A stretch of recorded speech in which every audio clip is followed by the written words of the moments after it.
pessoal! Hoje a gente vai falar de Palácio do Catete, que está presente no livro Agosto, de Rubem Fonseca.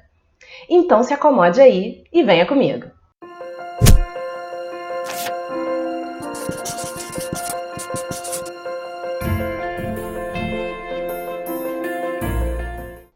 Bem-vindos! Eu sou Adriana Tourinho e esse é o programa Lugares na Literatura, onde a gente fala de locais interessantes que aparecem nos livros. Hoje a gente vai falar do Palácio do Catete e do romance policial de Rubem Fonseca, Agosto. Esse foi um livro que teve bastante alcance quando ele foi lançado nos anos 90, virou inclusive série da Globo. E quem está acompanhando o canal pode se perguntar, mas esse canal fala só sobre livros policiais? Não, gente, calma, o objetivo é diversificar, foi apenas uma coincidência com temas e livros que eu queria dividir com vocês aí no início do projeto. E ele é um tema nacional, porque ele fala de um dos momentos mais bombásticos da história brasileira, que foi o suicídio de Getúlio Vargas. Eu li esse livro para a escola e ele me marcou muito, talvez porque eu fosse muito jovem e o tema principal ali é a violência. Nós estamos em um Rio de Janeiro, que era a capital federal, e o ambiente de corrupção, manipulação, violência pulsa em cada página. E deixa até um certo amargor no final da leitura. O livro começa com o atentado sofrido pelo opositor de Getúlio Vargas e jornalista Carlos Lacerda, ali na Rua Toneleiro, em Copacabana, inclusive é pertinho do bairro Peixoto. Se você ainda não viu o vídeo sobre o bairro Peixoto, vou deixar aqui em cima para vocês darem uma verificada, que vale muito a pena. E bom, aconteceu esse acidente ali na Rua Toneleiros e Getúlio foi imediatamente considerado suspeito, sofreu uma grande pressão política e o romance se desenvolve nos dias que sucederam isso, até que 19 dias depois ele se suicidou. E a gente vê na trama muito bem, não apenas essa pressão, esse sufoco que passou Getúlio, como o modo como agiam as diversas esferas do poder executivo federal ali. Mas o livro ele não se detém apenas aos personagens históricos. Há um núcleo histórico e um núcleo fictício que convivem paralelamente. Tem o comissário de polícia Matos, que investiga o assassinato de um milionário. As histórias se misturam. E se você já esqueceu o que você aprendeu ou deveria ter aprendido na escola sobre esse período, tá aí uma oportunidade com um livro de rever com um romance que ao mesmo tempo informa e entretém. Eu dou destaque aqui para os diálogos, que são muito bem feitos, tanto dos personagens históricos, a gente vê ali palavras na boca de Getúlio, da família dele, do Gregório Fortunato, como os diálogos dos personagens fictícios também são muito bem feitos, são personagens bem construídos e convincentes. E a história tem o clímax, claro, como não poderia deixar de ser, no suicídio de Vargas.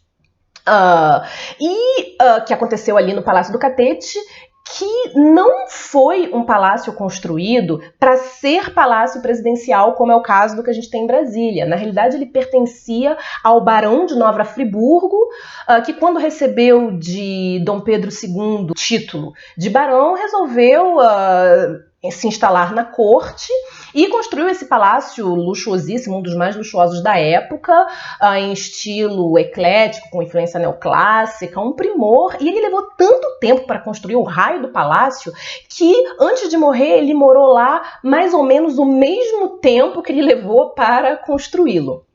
Uma característica interessante desse palácio é que ele não fica no meio do terreno, como poderia se esperar, ele é na beira da calçada, como alguns palácios florentinos, e alguns pesquisadores dizem que isso foi exigência da esposa dele, que ela queria ficar no burburinho da cidade, então a mulher devia estar realizada, né, de sair lá da roça, do cafezal onde ela morava, e vir se instalar na corte. Eu fico até imaginando ela falando: olha, Antônio, você veja se me construa um palácio ali bem na beirinha da calçada, hein?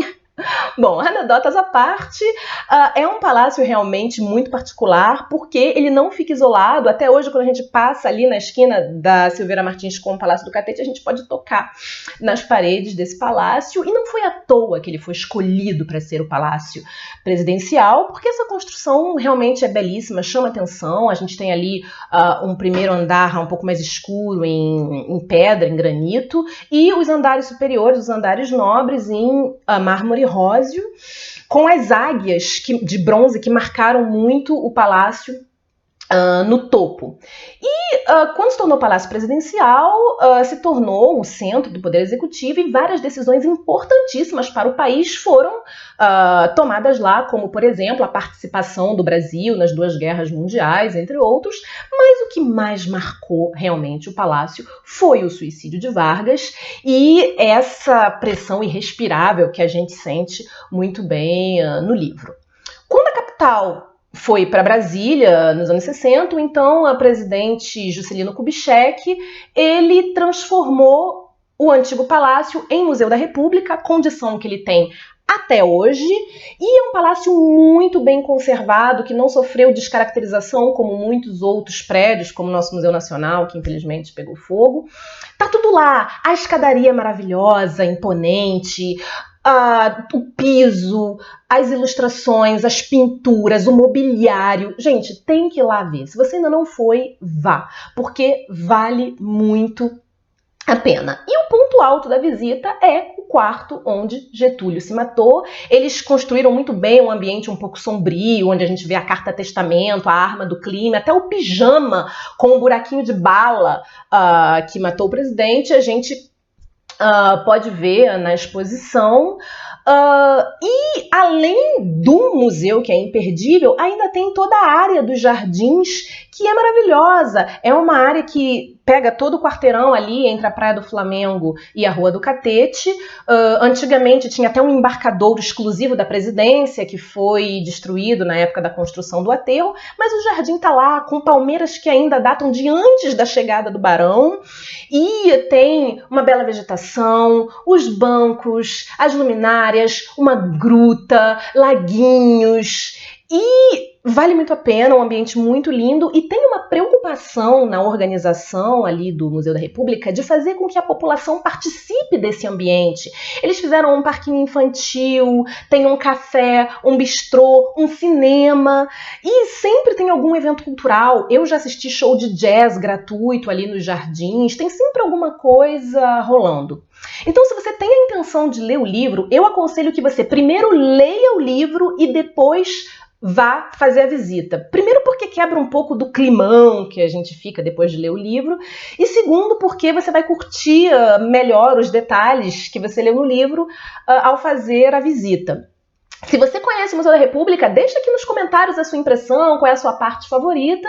E, como das outras vezes, eu deixo aqui o link para quem quiser adquirir o livro na Amazon. E convido vocês a conhecerem os meus contos, que também estão disponíveis online gratuitamente. Deixo aqui o link.